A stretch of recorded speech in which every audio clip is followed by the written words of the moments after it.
হঠাৎ যদি যাই মরিয়া পাড়া পড়শি বীর করিয়া দেখিতে আসিবে সবে আমার মরা লাশ।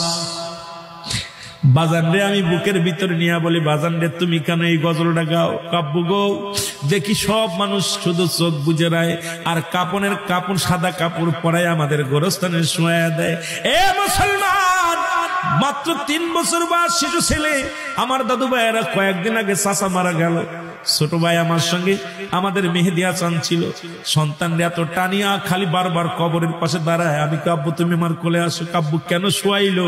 এই যে আমাদের মতো কাপড় কেন পরে নাই, সাদা কাপড় পরাইয়া দিছে আর গজলটা গা শুরু করেছে। হঠাৎ যদি যাই মরিয়া পাড়া পড়শি বীর করিয়া দেখিতে আসিবে সবে আমার মরা লাশ।